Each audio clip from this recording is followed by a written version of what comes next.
Gravity Rush was released in 2012 for the PS Vita and is regarded as one of the best games on the system. Now, I never owned a Vita, but Gravity Rush was always a memorable title. And how I got to play this game was I was clearing out my PS4 backlog, and out of nowhere, Gravity Rush just fell out in a very secure case. I thought this was destiny, and I finally decided to play a game which I've always been very interested in, just never had time to play it.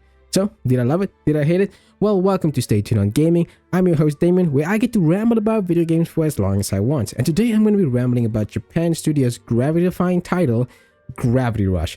Of course, like and share the video, and comment down below. What do you like or hate about Gravity Rush, and did you play it on the Vita? Because I do know the experiences between the Vita version and the PS4 version is a lot different. I'd really like to know, how did you experience this game? If there's any place I'm going to start with, let's start with the story. You awake in a strange world without memory and a name. A strange looking cat that looks like space for some reason approaches you. While you're trying to find your bearings, you're approached by an old man telling you to save his son. As his house is being swallowed up by some strange storm, you find that your cat, later named Dusty, has the ability to manipulate gravity. After saving the child and kind of destroying their home, you're kind of whisked away to save some people from these weird alienoid looking creatures called the Navi. After saving them, you're named Cat and dubbed a shifter. And worst of all, the world you're now living, named Hexyville, I think, lives in the air and is connected to a spire. Now Cat has to navigate this weird and nonsensical world with a cast of colorful characters. A police officer named Sid, an old man dubbing himself as the creator named Gade, your arch nemesis who can also manipulate gravity, Raven, all the while dealing with political unrest, rising threats, saving kids, and time travel. If there's any way to describe Gravity Rush's story, it would be weird and nonsensical. It's not like it's presented in the most fun way. It's really a weird story. It's not going to win any Oscars, though I say. For me, the story is split into many parts, with the first part dealing with the Navi, restoring lost pieces of the city, as well as dealing with someone called Alias who can control these creatures. This part to me helps a lot in trying to build the world, of what Cat lives in, of Heskyville, the people around it, and kind of dealing with her powers. For me, I like this part a lot. Especially even though you may have some weird stuff like Gade making you go into his body and returning lost pieces of the city. But this all works, and I really do like this part. For me, the first part is dealing with world building and making Cat's reputation grow in the eyes of the people, as well as growing her confidence. The second part is where it becomes a little bit nonsensical, with going down the spire, saving kids, dreamlands, time travel, and this political unrest brought to the forefront. There are many questions in this game, but almost none of them are answered, which does leave a bit of an empty hole in the plot, but what is here is good. And while I say it's weird and nonsensical, the story does have a lot of heart, and it won't have you crying, but there's something about it. It's not the most memorable tale, but I do like it, and that's what makes the story just so much different than anything I've experienced before. But what I did fall in love with was the world and Cat herself. The main story focuses on this pillar that supports Heskyville, a city of 4 separate towns. I'm not going to try to name them because they're very difficult, but I'll give you the sub-names: Old Town, Entertainment District, Downtown, and the Factory District. Each one presents a different look and feel and music. It makes the world feel kind of alive. Whenever you bring one back from wherever they were thrown to, you'll be able to travel to another city and make it fun. I love this about this game, And I also have to say, a lot of the game's story does feel like it's told in the background. At certain points, you're able to visit NPCs and get a little bit of more information about the world. I recommend you do that, because a lot of what happens in the second part of the game is actually happening in the background, with Cat hardly having any knowledge whatsoever. And Cat is a great protagonist. I love her really much in this game. She's carefree, the way she presents herself is really awesome. She's not really trying to find out who she is, but also just trying to help people along the way, while trying to figure out her abilities. She's not there to figure out who she is or have this weird motivations. She's just there, and she gets thrown into a lot of situations because, well, she doesn't know any better. Raven is also cool. She acts as your rival throughout the game. You're going to get to learn more about her story later on. For me, I don't really care so much about the villains. The Alias was never really an interesting villain, and the villain you get in the second half of the story was also really not that interesting. There's some cool things, but they never go deep enough with them. This does feel though like a comic book, with Cat being Superman and very carefree, and Raven being the stoic Batman. And this type of comic book style writing, because it does feel like that, does play into the visuals as well. Most of the story is presented in this comic book style, with the game being this 2D, 3D cel-shaded style, which really helps bring this whole package together. And this works really well to make everything just stand out. I do believe they used the models for Gravity Rush 2 because that game was in development when this remaster was being made. But the remaster brings a lot of the background to life. It brings Cat's movements into existence and also makes everything else look really, really well. The Navi, which are those alien creatures, are actually cool designs, I have to say. Some of them look like creatures, and others, well, they're completely unknown. I have no idea what they look like, but I will admit they are memorable and very annoying. As for the audio, the music is very, very good, I have to say. I love the main theme. I also love Old Town's music. The Entertainment District is really good, and the combat music is also really, really fun. As for voice acting, I can't really say because they don't speak English. They just speak in gibberish tones. But yes, I will say the story is weird, but I do like it, and it's got some good heart to it, as I would say. Overall, when it comes to story, hey, it's at least a playable game. Okay, so now that I got story, let's get into combat. Gravity Rush is an action-adventure open-world game where your main gimmick is your ability to manipulate gravity. Cat can float or send herself flying with her gravity abilities, which allows it to latch onto any surface. The ability to walk on the walls, on the ceilings, fly to the top of a building, to stand on the underside of a roof, or even the underside of a city. And this is what makes this game such a memorable and unique experience. Look, there are games that allow you to fly, but they never allow you to fly to the heights that Gravity Rush allows you to. Not only that, but the ability to stay so long in the air, to attack, to fight, to explore. There's so many things I love about it, and your gravity abilities that allow you to walk on the walls and the underside of the buildings adds a new layer of complexity when it comes to exploration. There's just something fun about having the ability to just see something in the distance, and instead of having jump abilities, which Cat kind of sucks by, just fly yourself there. And that's really, really good. The game wants you to have fun in the air. It even wants you to have fun in falling because there is no fall damage. Everything is just fantastic with this. I just found myself at any point in time hardly ever walking and just sitting myself flying from one area to another. It's fantastic. Now you have the ability to just send yourself flying with R1, and you can't really move Cat once you send her flying unless you stop her mid-air and then you point her in a different direction. It's kind of annoying, but the amount of speed you get when you send her flying is fantastic. And then what happens is you can't float forever. The gravity is tied to an energy meter, and once that runs out, it goes on cooldown. Luckily, the cooldown isn't too bad, and this also ties into other gravity abilities. The stasis field, which you can use to carry items or filling items into enemies, and the gravity slide, which acts mostly as a run in my opinion because it just makes you go from one place to another much faster. It can also help in combat, and that's another thing. Gravity can be used in combat and exploration. Combat can be used both on the ground and in the air. You still have the same abilities, but they're used in different ways. On the ground, you can kick and evade. You can also use the stasis field to pick up enemy items and fling them at people. You can also use the gravity slide to get an extra boost in your kick on the ground. In the air, it's the same stuff kind of. You can still evade, and you can also use the kick. But this time around, the kick is much different. On the ground, it's like a 3-set combo. In the air, it acts like a homing device, basically a homing beacon missile that hits the enemy at quite a distance and quite a force. Now, combat isn't really anything to write home about. It's quite simple. It's not a high, crazy combo system that you have, or a very deep combat system that you have. Very simple. You can only kick and evade. Now, there are 3 extra abilities you get in story that is tied to your gravity meter.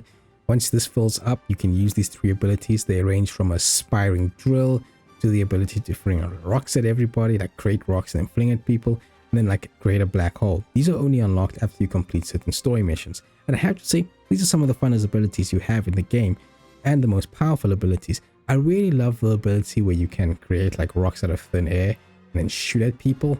That's kind of one of the things I really love the most. Now, you're going to mostly be using this on the Navi, and each Navi has a different weak point. And the good thing is the weak points are clearly shown, so you can always be able to figure out which one it is. Sometimes the weak points are covered by something and you have to kill them. Sometimes they have to move in a certain way for you to actually kill them.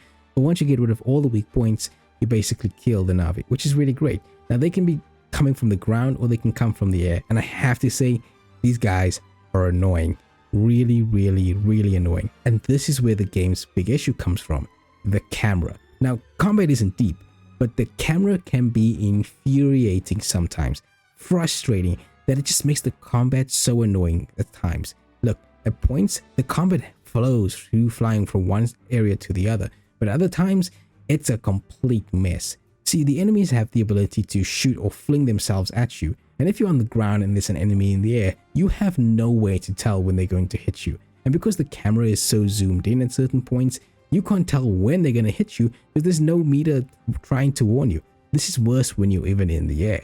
When you do your gravity kick, like I said, it locks on, and if the enemy moves, well, you're stuck on that lock-on animation and it just makes you go straight. Like, you will have to stop again to see where the enemy is. And if they shoot you, you go into a daze, which you've been shot then getting hit. There's just so many times it feels like you have the enemy has sometimes an unfair advantage, which is why these big special attack abilities that you get in the story are so good to use. They really are. They're some of the best things you can use. And because of the camera, it just can sometimes be very annoying. And this can also happen when you're doing exploration, where the camera just is so close and is so messed up. And many times I just felt myself fighting with the camera. Now they try to fix this in two ways. One is that you have the ability to reset the camera whenever you want, so you can figure out where you are. Or two, you can put the camera in first person mode.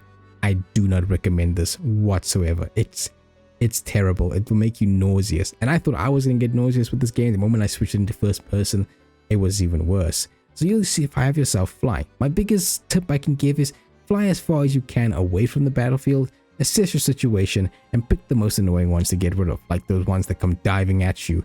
Those are the worst things out there. And then if you do, make your ability, find the ability you love to use the most, and make use of it. It's sometimes the most infuriating thing that I just can't get over the camera sometimes.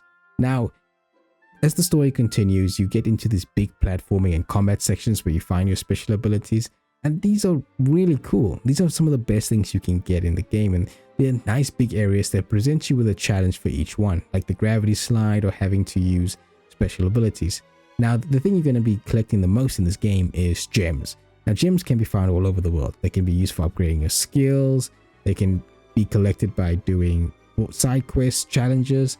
These are the most important things you want to get. Now, upgrading your skills is really very important, be it health, be it the power of your attack, your gravity meter, how much gravity meter you have, how much your cooldown is, or the strength of your abilities. These are very, very important. And I mean, they are everywhere.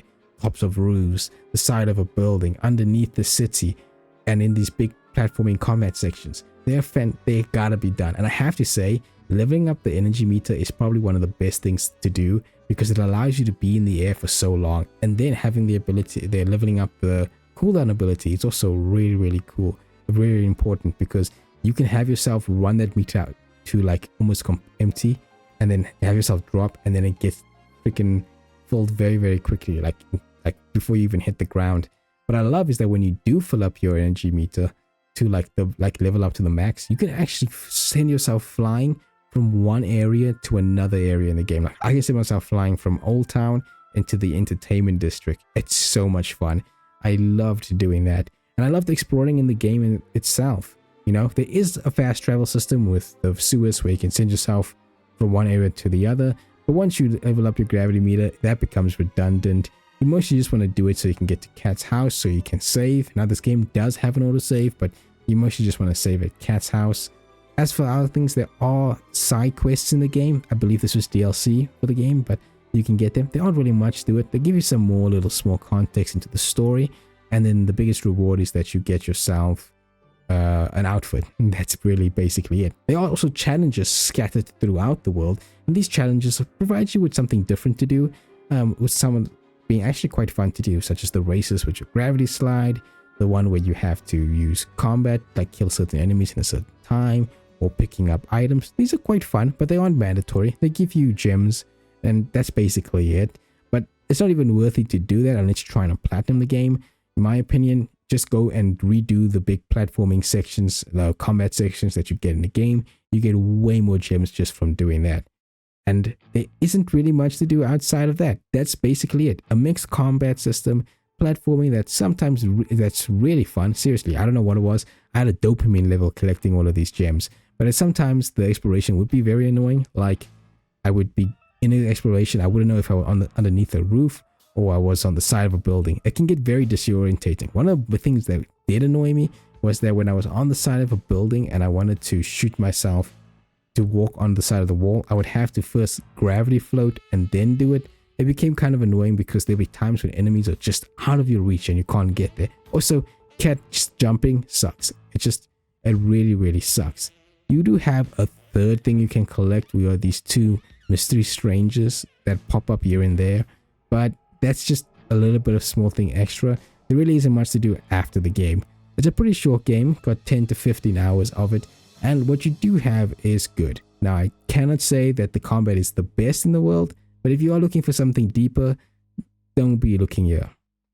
And that was Gravity Rush, a very unique game, but also I think a very memorable experience. I can see why many people would fall in love with Gravity Rush, and I can see why it would actually become a big hit on the Vita. Just the way you would use all the gyroscopes and make use of all the features of the Vita, it would be a very memorable experience. And I do think it's brought really well over to the PS4. Now that if you want to use the gyroscopes, they do allow you to do that with the DualShock 4, but I don't recommend that.